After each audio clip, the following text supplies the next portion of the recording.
बारात 400-500 आदमियों की, ये 300-400 आदमी जितने बारात में जाते हैं, मैंने कभी इनको बाराती कहा ही नहीं है। आज भी मैं कहता हूं कि ये सब चोर हैं और डाकू हैं। बुरा लगता है। हाँ, अल्लाह के नबी ने फरमाया, जब लड़की वाले की यहां जब तुम खाना खाने जाते हो, लड़की वाले के घर, दखला सारिकन व खरज सारिकन, चोर बनकर दाखिल होते हो और डाकू बनकर निकलते हो। कौन सी हदीस है जो तुम्हें लड़की वाले के घर खाने की इजाजत देती है, बताओ तो। मेरी बेटी है, जर्जीस साहब का काम यह है कि निकाह पढ़वाया जाए दामाद के साथ और बेटी का हाथ पकड़ के दामाद को दुआ देकर रुखसत कर दिया जाए। दामाद के साथ जो चले आ रहे हैं 100, 200, 500 आदमी, उनको खिलाने की जिम्मेदारी मौलाना जर्जीस के ऊपर नहीं है, शरीयत ने नहीं दी है। शर्म नहीं आती? खाते हो तो लड़की वालों के घर खाते हो, खाना चाहिए तो लड़के वालों के घर खाना चाहिए। वलीमा करो, कौन मना करता है? वलीमे में 100 आदमी की दावत कर रहा है, बारात में 500 आदमी ले जा रहा है। वलीमा कर ना, 500 नहीं, 1000 को बुला। एक दिन वलीमा कर, दूसरे दिन भी कर, 20 दिन वलीमा कर, शरीयत तुझे इजाजत देती है। तुझे खुशियां कर, लेकिन लड़की वाले पर बोझ मत बन। लड़की वाले ने 18 साल 20 साल पाल पोस कर अपनी लड़की बड़ी करके तुझे दे दी, बहुत बड़ा काम कर दिया, ये बहुत बड़ी कुर्बानी दे दी, लेकिन उस लड़की को लेने के लिए भी 500 आदमी जाएं, 400 जाएं, ये चोर जाएं। और डाकू मैं इसलिए कह रहा हूं, वहां जा गए, वहां बैठ गए, मालूम है कि अब बड़ा नहीं खिलाएगा। क्यों? क्योंकि लड़के के बाप ने पहले ही कह दिया 400 लेके आ रहा हूं, जहेज़ में 2-4 आइटम कम दे देना चलेगा, लेकिन मेहमानों की इज्जत अच्छी कर लेना। हमारे साथ जो 300 आदमी बाराती आ रहे हैं ना, इनकी खातिरी अच्छी तरीके से कर लेना। ये भीख मांगने की इंटरनेशनल स्टाइल है। मतलब जानते हो क्या हुआ? मैं जर्जीस साहब का बेटे की शादी, जर्जीस साहब क्या कह रहे हैं सुनो, मोटर आइटम 1-2 कम कर लेना जहेज में चलेगा, लेकिन 250-300 आदमी जो लेके आ रहे हैं ना, इनकी खातिरी ज़रा अच्छी कर देना। ये अच्छी कर देने का मतलब समझ रहे हैं आप? मतलब बड़े का आइटम नहीं, सब मटन रहना चाहिए, चिकन भी पोल्ट्री वाला नहीं, देसी रहना चाहिए। ये भीख मांगने की एक नई स्टाइल है, इंटरनेशनल स्टाइल।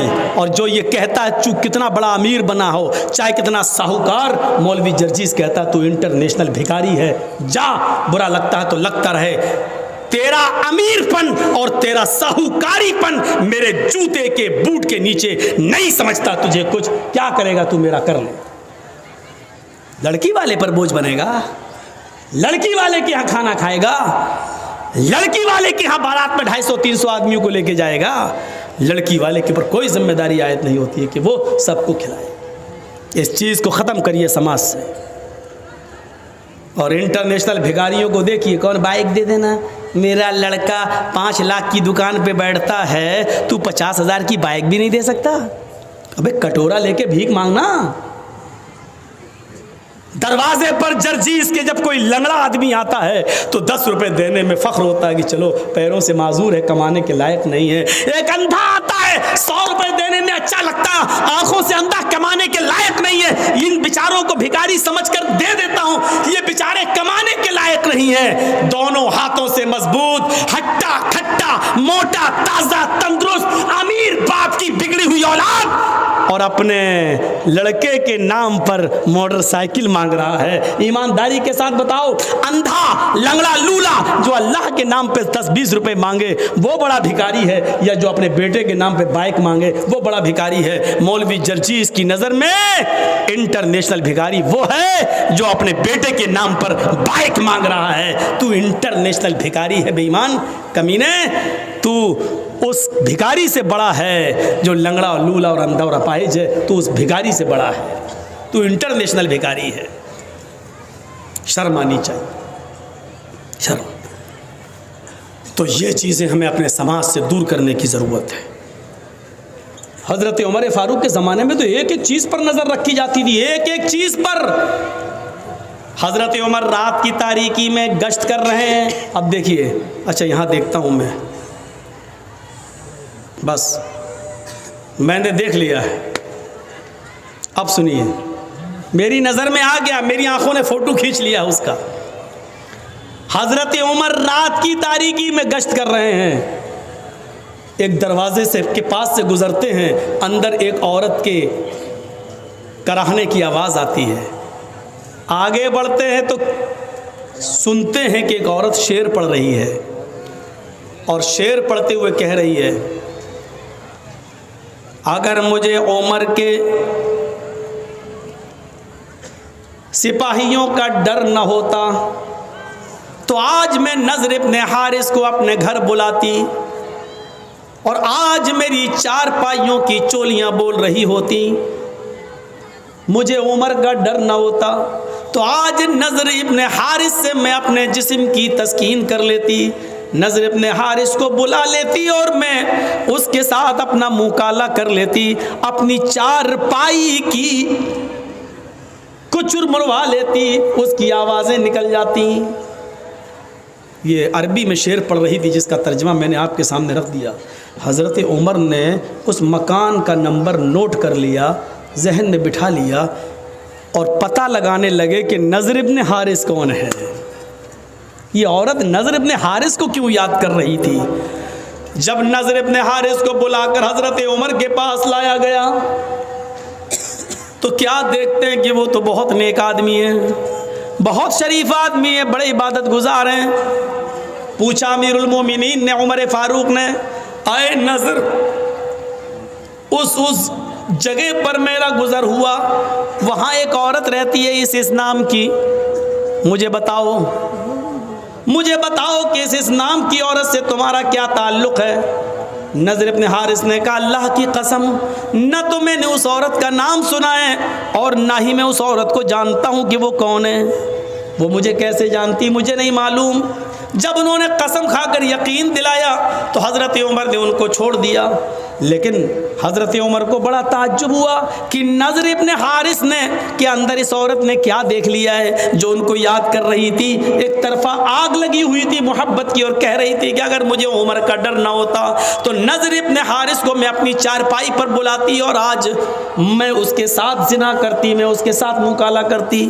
अब हज़रत उमर ने उस औरत को बुलवाया। जब वो औरत आई तो उससे पूछा, अरे औरत, नज़र इब्ने हारिस कौन है। पहले तो वो आनाकानी करने लगी, कौन नज़र, नहीं मैं नहीं जानती।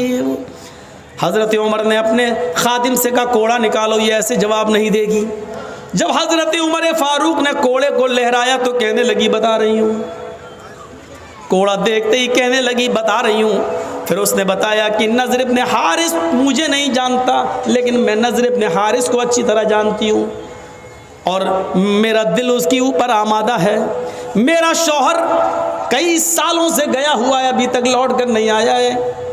तो कहा, ये बताओ, नज़र इब्ने हारिस तो तुम्हें जानते ही नहीं है, फिर क्या बात है। तुम्हें नज़र के अंदर क्या चीज़ अच्छी लगी, कौन सी चीज़ है नज़र की जिसने तुम्हारे दिल में नज़र के लिए जगह बना ली।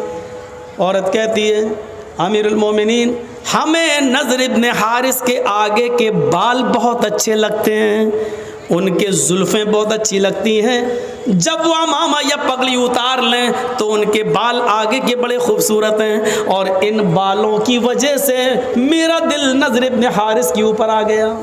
आपने कहा, जाओ। अब नज़र इब्ने हारिस को दोबारा बुलाया गया। नज़र इब्ने हारिस जब दोबारा आए, अमीरुल मोमिनीन ने कहा, आए नज़र, पगड़ी उतारो। नज़र इब्ने हारिस ने जब अमामा उतारा, पगड़ी उतारी, तो क्या देखते हैं कि इधर के आगे के बाल वाकई उनके बड़े हुए हैं। यहाँ आप पीछे के बाल बढ़ा सकते हैं थोड़े बहुत, यहाँ तक, यहाँ तक, यहाँ तक, लेकिन आगे के बाल आप, ये जुल्फ़े जो होती ना, कभी देखा, कभी कभी कुछ लोग तेरे नाम, सलमान खान हिजड़े जैसी वो एक्टिंग ऐसे, ये आगे के बाल सही नहीं।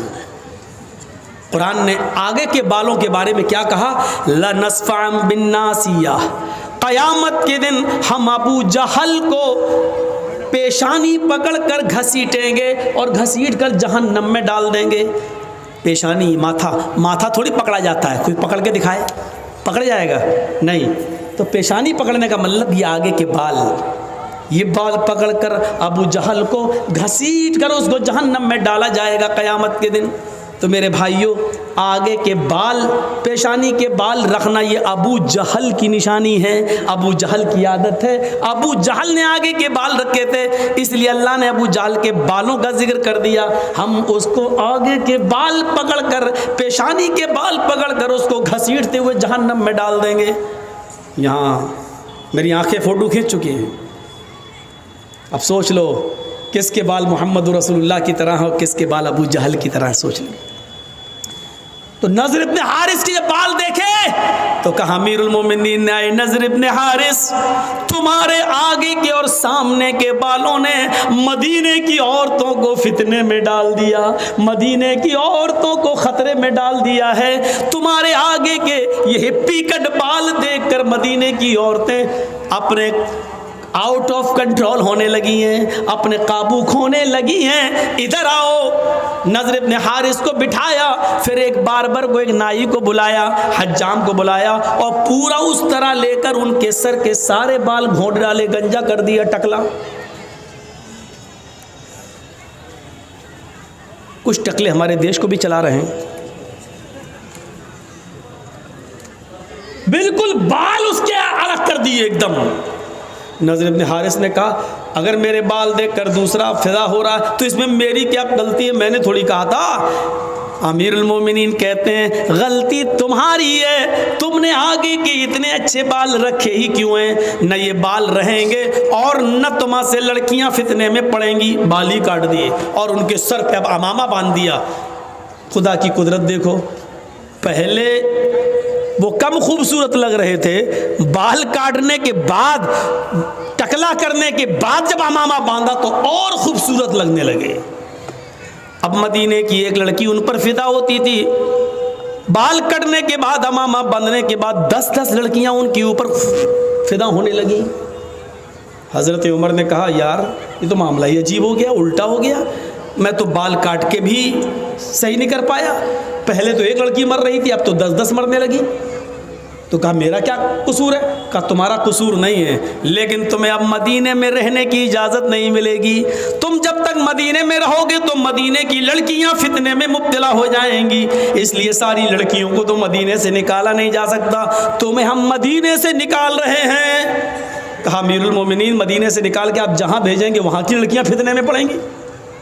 कहा कि मैं ऐसी जगह तुम्हें भेज रहा हूँ जहाँ मुसलमान नहीं होंगे, हम तुम्हें ईसाइयों की बस्ती में भेज रहे हैं और तुम्हारे ऊपर ये जिम्मेदारी डाल रहे हैं कि तुम वहाँ जाकर दीन की तबलीग करोगे, दीन की दावत दोगे, दीन का पैगाम पहुँचाओगे। वहाँ रहने के बाद अगर कोई इस्लाम ले आती है और उसके बाद तुमसे शादी करना चाहती है तो शादी करने में कोई हर्ज की बात नहीं है, कम से कम मदीने की लड़कियाँ तो फितने में महफूज रहेंगी फितने से। नज़र इब्न हारिस को दूसरी कंट्री में भेज दिया, दूसरे शहर में भेज दिया और जिम्मेदारी दे दी कि इतने महीने में, इतने दिन में इतना इतना काम, इतना दावत, इतनी तबलीग करके और पूरी एक लिस्ट बनाकर हमें भेजो। जब दिन भर काम ही में रहोगे और फिर ये ईसाई होने की वजह से शायद मुसलमान समझकर तुमसे प्यार ही ना करें, इसलिए तुम इनसे दूर रहना और तुम भी और इनके फितने में मत आना। तो मेरे प्यारे साथियों, हज़रत उमर ये करते थे, एक के बड़े बाल देखे तो उसको भी काट डाले। हमारे समाज के अंदर